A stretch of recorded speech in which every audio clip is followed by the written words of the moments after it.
Cake બનાવવા માટે આપણે એક વાટકો ભરીને મેંદાનો લોટ લીધો છે ને આપણે 2 પાવડા જેટલું તેલ લીધું છે ને આપણે અડધા વાટકાથી ઓછી ખાંડ લીધી છે ને થોડાક આપણે કાજુ અને બદામના ટુકડા કરી લીધા છે અને આપણે દૂધ લીધું છે ગરમ કરીને તેમાંથી આપણે જેટલું જોતું હોય એટલું વાપર્યું, બીજું આપણે રહેવા દેશું ને પહેલાં આપણે એક આ વાસણ લઈ લેવું, તેમાં આપણે થોડુંક દૂધ નાખી દેવું ગરમ.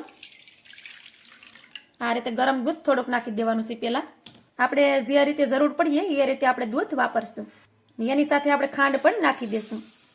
તો તમે ખાંડનો પાવડર કરીને લાવો તો પણ લઈ શકો, પણ આ ગરમ દૂધમાં ખાંડ નાખો તો એ સારી રીતે ઓગળી જાય છે. અને તેની સાથે આપણે તેલ પણ નાખી દેશું. હવે આપણે એને પહેલાં સારી રીતે મિક્સ કરી દેવું કે આપણી ખાંડ છે એ સારી રીતે ઓગળી જાય. તો અહીંયા તમે જોઈ શકો છો સારી રીતે દૂધની સાથે ઓગળી ગઈ છે. હવે આપણે તેમાં મેંદાનો લોટ નાખી દેશું આ રીતે. અને કેકનો કલર સારો આવે તે માટે આપણે તેમાં કોફી નાખવાની છે. તો આ રીતે 2 રૂપિયાના પેકેટમાં કોફી મળે છે, તે આપણે 2 પેકેટ નાખશું. તમારે 1 પેકેટ નાખવું હોય તો તમે 1 પણ નાખી શકો અને ન નાખો તો પણ ચાલે, પણ આનાથી કેકનો કલર છે એ સરસ દેખાય છે.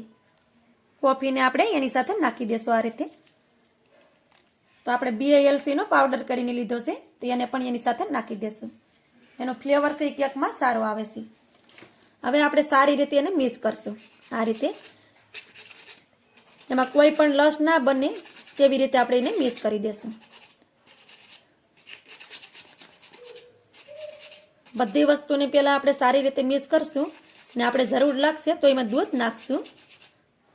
એમાં કોઈ પણ ગાંઠો ન પડવી જોઈએ. જો આમાં ગાંઠા પડી જાય ને તો આપણે કેક છે એ સારી નહીં બને. એટલા માટે એને મિક્સરથી આમ સારી રીતે મિક્સ કરી દેવાનું છે આપણે. આ રીતે મિક્સ થઈ જાય પછી આપણે એમાં થોડુંક દૂધ નાખશું. આવી રીતે થોડુંક નાખશું, પછી તેને મિક્સ કરશું. એક સાથે બધું દૂધ નહીં નાખી દેવાનું. આપણે એક સાથે બધું દૂધ નાખી દેવું ને તો આપણે કેક સારી નહીં બને ને બગડી જાય. જો આ રીતે બનાવ્યો તો તમે બહાર જેવી કેક ઘેર પણ બનાવી શકશો અને બહારથી તમારે કોઈ દી કેક નહીં લેવી પડે. બેટરને મેં આવી રીતે સારી રીતે મિક્સ કર્યું છે, તમે જોઈ શકો છો. આવી રીતે બેટરને કરવાનું. તમે જો આપણું બેટર સારી રીતે મિક્સ થઈ ગયું છે. એમાં મેં અડધા વાટકા જેટલું દૂધ નાખ્યું છે. હવે આપણે બેટરની ઉપર થોડીક વાર થાળીને ઢાંકી દેશું. એને 5 મિનિટ સુધી આપણે રેસ્ટ કરવા રાખી દેશું. બેટર આપણું રેસ્ટ કરે છે તો આપણે બીજી તૈયારી કરીએ. તો આપણે કેક આ લોઢી ઉપર બનાવવાની છે, અથવા તો તમે એને તવો કહેતા હોય તો તવો પણ કહી શકો. તો આપણે એમાં કેક બનાવવાની છે તો પહેલાં આપણે એને ગરમ કરી લેવી પડે, કેમ કે એ પ્રોસેસ આપણે પહેલાં કરવી પડે. તો આપણે ગેસની ફ્લેમ ચાલુ કરી દીધી છે ને એને ગરમ કરવા રાખી દીધી છે. હવે એ ગરમ થાય તો આપણે બીજી પણ તૈયારી કરી લઈએ. તો અહીંયા આપણે કેક છે એ કુકરમાં બનાવવાના છે. સીધા આપણે કુકરમાં જ બનાવશું. તો તેના માટે આપણે તેમાં થોડુંક તેલ નાખી દેવું. તેલ નાખી દેવાનું છે આ રીતે ને આપણે હાથની મદદથી આ રીતે ફેલાવી દેશું એને તેલને. આવી રીતે આપણે બધીમાં તેલને લગાડી દેવાનું છે, કિનારોએ પણ આવી રીતે. તમારી પાસે બટર પેપર હોય તો તમે બટર પેપર પણ લઈ શકો, પણ અત્યારે બધી પાસે બટર પેપર ન હોય એટલે આપણે કોઈને પણ સહેલું પડે ને એવી રીતે આપણે શીખવાડવાનું છે કે બધા કેક બનાવી શકે અને ખાઈ પણ શકે. બરાબર. તો આ રીતે તેલને આપણે લગાડી દીધું છે. હવે તેમાં આપણે મેંદાનો લોટ નાખી દઈશું આ રીતે. આ રીતે નાખી તેને આપણે આ રીતે ફેલાવશું આવી રીતે કે આપણે કુકરમાં છે ને મેંદો છે એ કિનારો પણ લાગી જવો જોઈએ આ રીતે.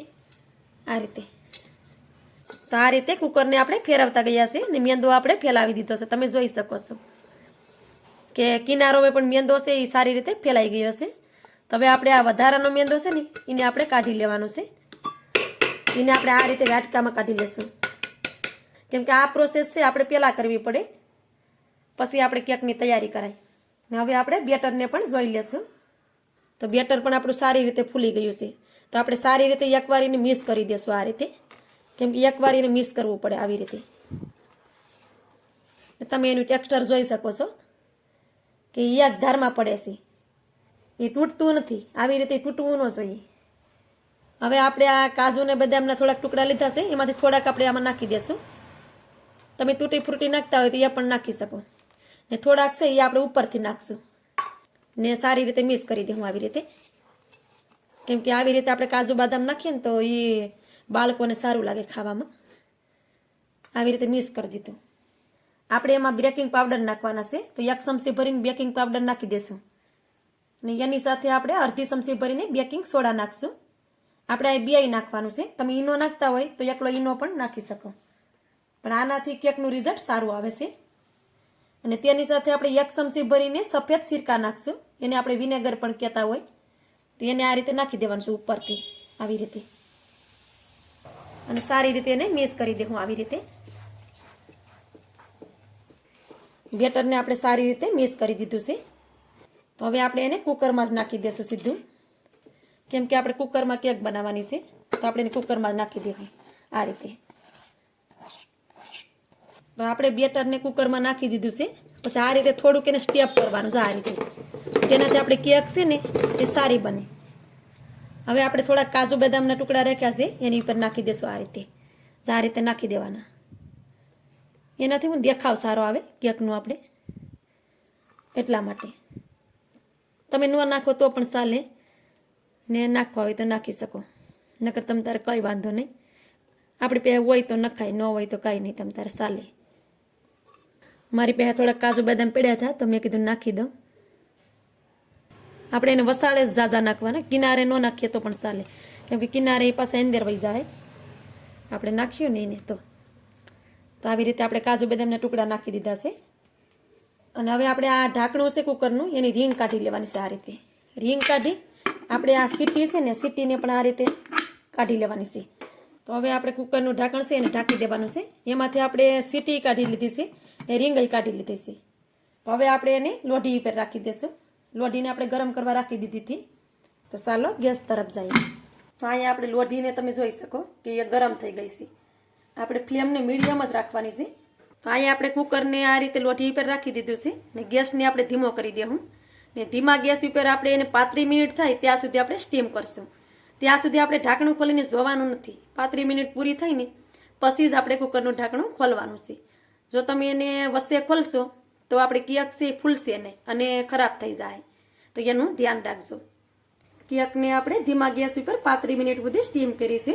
હવે આપણે ઢાંકણ ખોલીને જોઈ લેશું.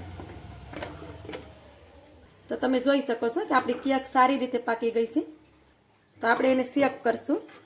કાશી હોય તો આપણે 2-3 મિનિટ સુધી પાછી પણ સ્ટીમ કરી શકીએ. આ રીતે આપણે સ્ટીક લેવાની છે. સ્ટીકને આપણે આ રીતે વચ્ચે નાખવાની છે આવી રીતે. તમે જોઈ શકો છો કે આપણું બેટર છે કેકનું એ બિલકુલ પણ આમાં છોડતું નથી. તો આપણી કેક છે એ પરફેક્ટ પાકી ગઈ છે. હવે આપણે એને નીચે ઉતારી દેવું ને પૂરી ઠંડી કરી લેવું. કેક આપણી ઠંડી થઈ જાય પછી જ આપણે આગળની પ્રોસેસ કરશું. આપણે એને ગરમ ગરમ કાઢશું તો કેક આપણે તૂટી જશે. તો એ ઠંડી થાય પછી આપણે એને કાઢશું તો સારી રીતે નીકળી જશે. તો કુકરને આપણે નીચે ઉતારી દેવું ને ઠંડી કરવા કેકને રાખી દેશું. કેકને આપણે થોડીક વાર સુધી ઠંડી કરવા રાખી દીધી હતી ને કેક પણ આપણે આ રીતે સારી રીતે ઠંડી થઈ ગઈ છે. તો આ આપણે સાકુ લેવાનું છે ને આપણે કેકને આ રીતે કિનારોથી અલગ કરી દેવું સાકાથી. આ રીતે પહેલાં એને અલગ કરી લેવાની છે આપણે. આ રીતે આપણે સાકું ફેરવી લેવું ને તો કેક આપણે અલગ થઈ જાય આ રીતે. તમે જોઈ શકો છો કે કિનારેથી કેક છે આપણે અલગ થઈ ગઈ છે. તો આપણે આ રીતે થાળી લેવાની છે, નાની ઉપર થાળીને આ રીતે રાખી દેવું કુકર ઉપર. તો હવે આપણે કુકરને આ રીતે ઊંધું કરી દેશું આવી રીતે. થોડુંક આ રીતે આપણે એની માથે ટેપ કરશું આવી રીતે. કેક છે એ સારી રીતે નીકળી જાય. તો તમે જોઈ શકો છો કે આપણી કેક છે એ નીકળી ગઈ છે. તો કેકને તમે જોઈ શકો છો કે આપણી કેક એકદમ પરફેક્ટ બની છે. તો કેકને તમે જોઈ શકો છો કે એકદમ પરફેક્ટ આપણી કેક બની છે. તો એને હું કાપીને પણ તમને દેખાડું કે અંદરથી પણ એ કેટલી જાળીદાર બની છે. તો આપણે એને કાપશું આ રીતે.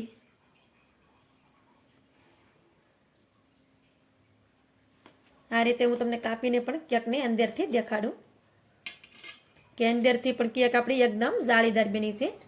આ રીતે કાપી લેશું.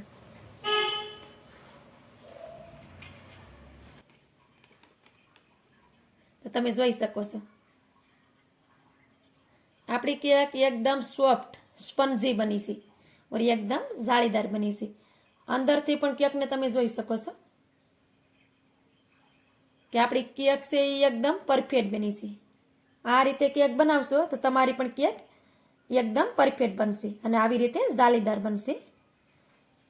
તો ફ્રેન્ડ્સ, મારી આ કેકની રેસીપી તમને સારી લાગી હોય તો લાઇક, શેર, સબસ્ક્રાઈબ કરવાનું ભૂલશો નહીં અને તમારા ફ્રેન્ડ્સ અને ફેમિલીમાં શેર કરજો. તો ફરી મળીએ એક નવી જ રેસીપીની સાથે. ત્યાં સુધી બધા જને જય શ્રી કૃષ્ણ.